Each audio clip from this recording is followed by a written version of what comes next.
Hello बच्चों, welcome back to my channel. कैसे हो आप सब?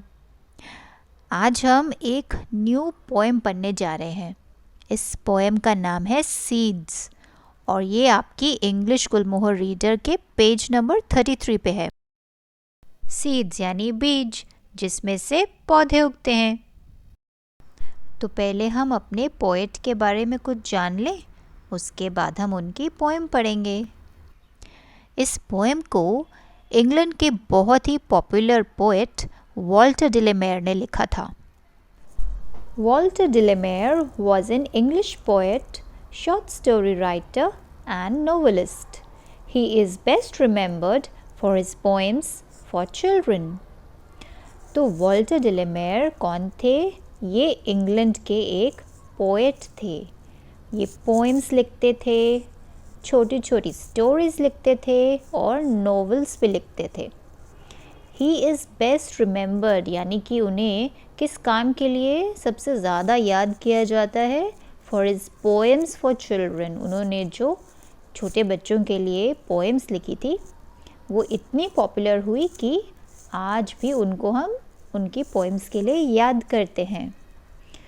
तो अपनी इस पोएम में यानी सीड्स पोएम में, in this poem, the speaker attempts to show the difference between the weak and the strong.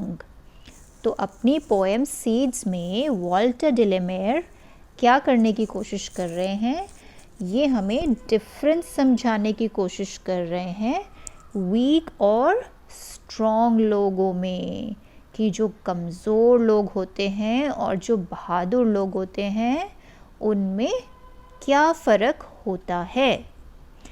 The seedling, though frail and small, is actually tough and sturdy. तो स्पीकर हमें किसके example से ये difference समझाना चाह रहे हैं? एक सीडलिंग के एग्जाम्पल से। सीडलिंग यानी कि एक छोटा सा स्प्राउट।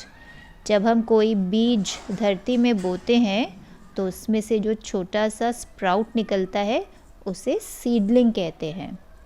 तो पोएट उस सीडलिंग के माध्यम से हमें ये स्ट्रॉन्ग और वीक के बीच में डिफरेंस समझाना चाह रहे हैं। It is strong enough to make space for itself and grow, even if it has to push aside a large pebble to do so. तो पोएट अपनी पोएम में हमें बता रहे हैं कि जो सीडलिंग होता है वो देखने में तो ऐसे ही कमज़ोर सा और छोटा सा लगता है, लेकिन एक्चुअली में वो बहुत टफ और स्टडी होता है, यानी कि वो बहुत बहादुर होता है और बहुत स्ट्रॉन्ग होता है। वो इतना स्ट्रॉन्ग होता है कि वो एक बड़े से पत्थर को हटाकर अपने लिए एक जगह बना सकता है, ग्रो कर सकता है, बड़ा हो सकता है। आप स्ट्रेंथ के बारे में क्या सोचते हो बच्चों? क्या आपको भी ऐसा लगता है कि जो साइज़ में बड़ा है, देखने में बड़ा लग रहा है, वही स्ट्रॉन्ग होता है? अगर आप ऐसा सोचते हो तो इस पोएम को पढ़ने के बाद आपको ऐसा बिल्कुल नहीं लगेगा, क्योंकि इस पोएम में एक छोटे से स्प्राउट की बड़ी सी स्ट्रेंथ के बारे में बताया गया है। जैसे आप अभी छोटे बच्चे हो, ऐसे ही ये स्प्राउट्स प्लांट्स के छोटे छोटे बच्चे होते हैं, लेकिन सिर्फ देखने में छोटे होते हैं। असलियत में इनमें इतनी स्ट्रेंथ होती है कि ये हर मुश्किल को तोड़कर उगना जानते हैं। So now let's begin reading this beautiful poem, Seeds. The seeds I sowed for weeks unseen have pushed up pygmy shoots of green. The seeds I sowed for weeks unseen, यानी कि जो बीज मैंने बोए थे वो इतने हफ्तों तक दिखाई नहीं दिए। Have pushed up pygmy shoots of green, लेकिन ये क्या, आज उनमें से पिग्मी शूट्स ऑफ ग्रीन यानी नन्ही नन्ही छोटी छोटी ग्रीन शूट्स आ गई हैं। हम जब कोई बीज लगाते हैं तो वो धरती के अंदर कुछ दिनों तक ऐसे ही रहते हैं, उसमें से कुछ नहीं निकलता। तो ये जो हमारे पोएट हैं ये कह रहे हैं कि देखो कितने हफ्ते पहले मैंने ये बीज बोए थे, अभी तक तो कुछ नहीं निकला था, लेकिन आज इतने हफ्तों बाद उन सीड्स ने क्या किया, हैव पुश्ड अप। उन सीड्स में से छोटी शूट्स पुश्ड अप हो गई हैं, यानी कि फूट चुकी हैं। शूट्स आपको पता है ना, प्लांट के 2 मेन पार्ट्स होते हैं, आपने साइंस में पढ़ा होगा। एक रूट जो धरती के नीचे होती हैं और दूसरा शूट्स जो धरती के ऊपर उगती हैं, यानी कि पौधे की स्टेम्स, पत्ते, ये सब, इनको शूट कहते हैं। So frail you'd think the tiniest stone would never let a glimpse be shown. लेकिन वो जो शूट्स निकली हैं वो इतनी फ्रेल हैं, फ्रेल यानी छोटी और कमज़ोर सी हैं, इतनी नाजुक सी हैं कि यूड थिंक, कि आप सोचोगे कि जो छोटे से छोटा स्टोन है ना वो भी उस शूट को उगने नहीं देगा।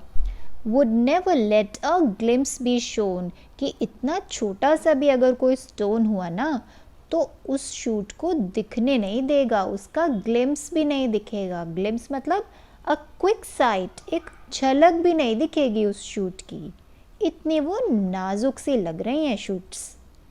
But no, a pebble near them lies, at least a cherry stone in size, which that mere sprout has heaved away to bask in sunshine, see the day. लेकिन नहीं, a pebble near them lies, उन shoots के पास एक छोटा सा पत्थर था, at least a cherry stone in size, जो कम से कम एक चेरी के साइज का तो था ही।